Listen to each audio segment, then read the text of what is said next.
Wow, you guys have been talking a lot while we were away. So I scrolled up a bit and I'm seeing, the discussion of Europe and whatnot from one of the first documents we looked at, and that's fantastic that you guys are talking about that.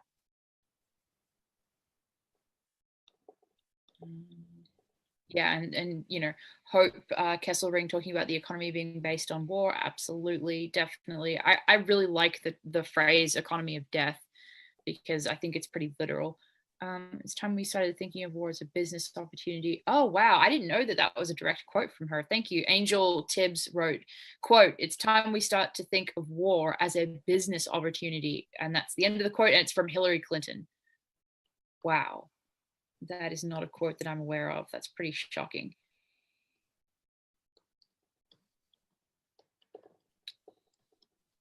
And then Barbara talked about Africa being all about oil, and that is definitely one of the things that we found in the documents is the discussion of exactly that. And then also RSFO adds that Africa is primarily special metals like in the Congo, and the largest oil fields are still in Venezuela and the Persian Gulf. And that's a really important point too, because if you look at the situation in Venezuela and the sanctions that both Obama and Trump have imposed on Venezuela over both of their terms, it's very similar to the Saudi situation where you have both Obama and Trump signing $100 billion arms deals with Saudi Arabia. Those two issues are ones that you can see, the way that these presidents, despite their outward differences, are much, much the same. Just scrolling through.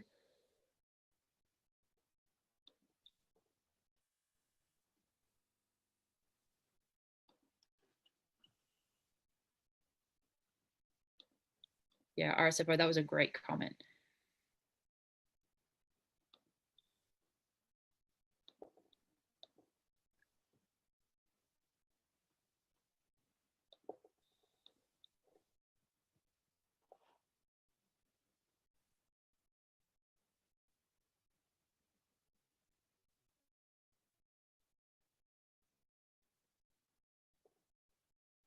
And then the conversation looks like it's continuing about Africa. 1329C says we're not in Africa to hug and save people, and it's like, yep, nope.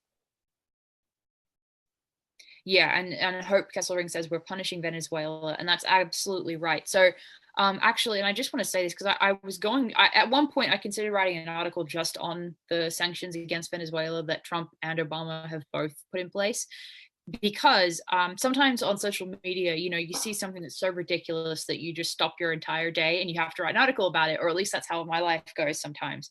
Because I saw a social media post that effectively said, this is what communism did to Venezuela. And then it showed a short clip of Venezuelans stoning a cow to death. And I thought that it was, I understand why people of a certain political persuasion would want to equate communism and that. But I think that it's really, really important that no matter what side of the political spectrum you're on, that you understand that the U.S. is greatly responsible for some of the chaos in Venezuela's political economic situation right now, and some of the starvation, the lack of supplies. It's a little bit.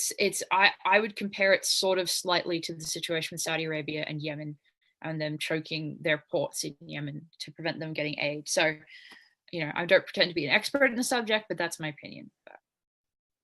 And I just think it's really not helpful to equate a country being destroyed by the US with their system not working. That's my point, I guess. It's the same, and it's the same when a lot of people were kind of buying into the drums of war rhetoric against Iran when they had a protest happening. And I absolutely support the right of protesters to, gather and engage in dissident actions of whatever kind. But I think it's really important to understand that the regime that's currently in place in Iran wouldn't have been possible or would not have happened if it wasn't for the previous intervention of the CIA and the US interests in Iran. So, it's never easy to just say, well, we should just go in there and fix something, or, well, that social system just didn't work, because so many times in this day and age, America is involved or has played some part in the chaos. So I'd just like to share something with you on that topic. Yeah, sure. Here we go. Yeah, yeah, and see, that was one of the things, is that there some, you know, people that have been in the intelligence agencies have been shocked and horrified to see them using these techniques that they use to destabilize Iran on American citizens. Right, so this is the CIA's technique. This is John Stockwell, a former CIA case officer. The CIA's technique is called destabilisation. It's what's done when you have a government in the capital that you don't like in a target country and you want to discomfort them or put pressure on them. The CIA's technique is to make the people of the target country so totally miserable that the social and economic fabric of the country simply tears apart. Venezuela. Exactly. And then the government can't govern, and then you can make them come to terms or throw them out of office. You pull every string you can to get articles in every element of the media to make them look bad. Venezuela. Also to describe them, and of course, to describe them as incompetent, to describe them as brutal and totalitarian, and to discredit their democratic processes. That is Iraq, that is Russia, that is Venezuela, was Libya. That is the counterterrorism doctrine. And that is also, yeah, that relates also to the comment about oil and the fact that Venezuela is a target because of that situation. But yeah. This is probably a really fascinating Twitter thread for you guys. In this thread, I pretty much compiled like examples of what they've done to every country. Oh, that's fantastic and incredible. Yeah, so I've got like, this is what they did to, and to targets. So it started like with me tweeting about my documentary, and then I was like, and this is what they did to Kim, and this is what they did to Julian, and this is what they did to David Miranda, and this is what they did to Michael Hastings. This is what they did to Laura Poitras. This is what they did to a human rights advocate. This is what they did to Snowden. Some horrible person saying to Snowden, mate, you're better off in Russia. Actually, it's probably not a horrible person, but the content of the tweet isn't very nice. You're better off in Russia. They'll assassinate you if you are allowed back in the US, pardoned or not. This is what they did to indefinitely detained untried suspects, and this is what they wanted to do to Kin.com's wife. If any of you aren't aware of this, the New Zealand spies, their emails that came out in court involved plots to have a sexual relationship with Kim and move into his mansion and marry him. They also had emails where they were talking about wanting to gang rape his wife. This is a government service. A government service suggested on work email that they gang rape Kim.com's wife. Kim.com, who they charged with copyright infringement. If they just wanted him for copyright infringement, what are the chances that they would be plotting stuff like this? It's just unspeakable. It's just absolutely horrific. I don't think there are words that are sufficient to describe that. You know? I'll share that thread because the thread goes on and on and on and on and on, and there's just example after example of them targeting individuals and entire countries. So like, this is what they did to Nicaragua, Panama, Grenada, and Angola. Like, and somebody added in Yugoslavia as well, and that's a really important one with the Balkans and all of that. Yeah. Yeah, of course. And this is what they did to Honduras, El Salvador, Cuba, Indonesia, Iran, Laos, and Chile. And this is what they did to 40 countries worldwide, and that's more testimony from someone who was involved in CIA atrocities. This is what they did to Guatemala's only democratically elected government. This is what they did to the Senate and to their congressional overseers, who also were victimized and spied on. This is what they did to their own wives and girlfriends with the love int. These are the NSA analysts who are using the NSA's Eye of Sauron to spy on their wives and girlfriends and anyone they come into contact with. And this is what they did to Syria, and this is what they did to climate scientists. The NSA spied on world leaders' climate change meetings on behalf of the big oil companies.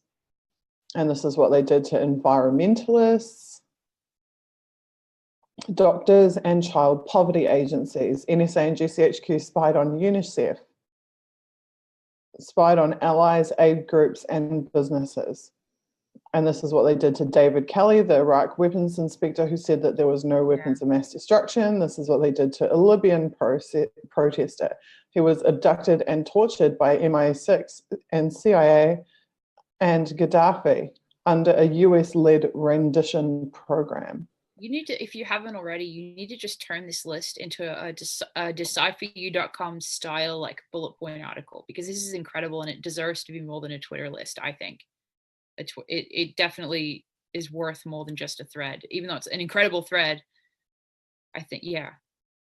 I'll copy the thread into chat for you guys.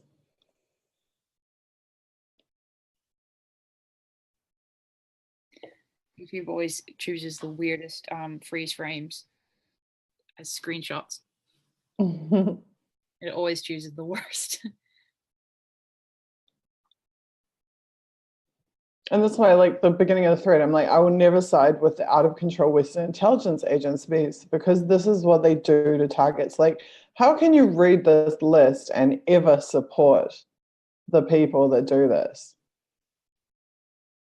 The torturers and would-be gang rapists and murderers and genocidal war criminals. Like, how can you ever support that regime? Which it literally is a regime. And when you, yeah, exactly, definitely. I think that it gives you the picture. These dot points provide the overall image of a military dictatorship that runs the entire planet, and that we happen to be in the countries that run that dictatorship. But it's really interesting as well when you think about one of our former presidents having been a CIA director as well. And I believe, and somebody in chat correct me if I'm wrong in remembering this quote, was there not a time when Bush Sr. said something about if they knew what we'd done, they would have hung us from trees? Is that an actual quote? Yeah, there was. Because I mean, that's what comes to mind. The CIA director president having said that, it just, what you've shown in that thread reminds me of that. Like, if if the public really understood the nature of the CIA and our intelligence agency deep state, yeah, it wouldn't be this idea of exporting democracy. Same thing like Brennan on CNN, like people like see him on CNN in a business suit or whatever, but they don't see him like stalking the halls of Guantanamo Bay. They don't see him like overseeing torture program and overseeing spying of American citizens. Like, if they actually saw what he did on an average day at work, like they would find it very difficult to then see him sitting on a CNN panel. And I was, I mean, like, God forbid I ever say the word Putin, considering I get told that I live in Putin's palace and all kinds of fucking, excuse my language, ridiculous things every single day. But I was on YouTube and I stumbled across a Frontline documentary on Putin, which was 2 hours of an interview with John Brennan talking about Putin. And I thought to myself, literally 2 hours of John Brennan blabbing on about Putin. And I was just thinking to myself, can you imagine the uproar if like the head of the FSB or whoever they are, whatever, SVR or whatever, can you imagine like the chief of that agency doing a 2-hour interview about President Obama? And it being packaged as a documentary and sold as a documentary. Like, here's the inside scoop on Obama from the head of the Russian intelligence service. Like, what we would do in the West. CIA's done. We would react and say, "Oh, look at that state propaganda. They're not a democracy, and look how much of a military dictatorship they are," which, you know, is exactly what we've just been saying about the West. So, and here's the proof that Russia want to subvert America because they make these documentaries about Obama and blah blah blah blah blah. Right. But here's Brennan sitting there talking for 2 hours about Putin, and it's educational. It's considered like an educational endeavor. Yeah. It's just batshit insane.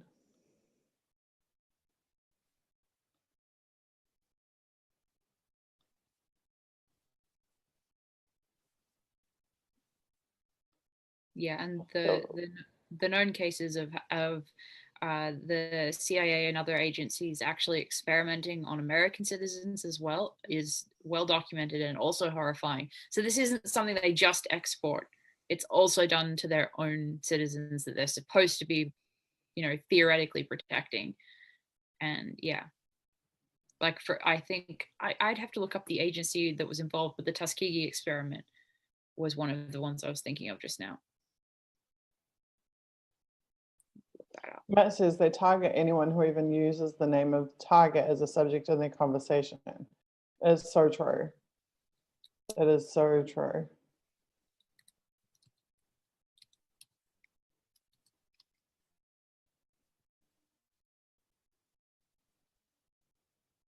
So yeah, that was conducted by the U.S. Public Health Service between 1932 and 1972. So they didn't end up ending that program where they gave people syphilis unknowingly until 1972 when they were exposed. So anyway, I don't mean to go on a complete side rant, but. And the US Department, whatever health service is probably an NSA customer. I wouldn't be surprised. Exactly. No, that's what I was thinking. I was like, I want to know what the intelligence link is to that experiment, because I'm sure that there is one.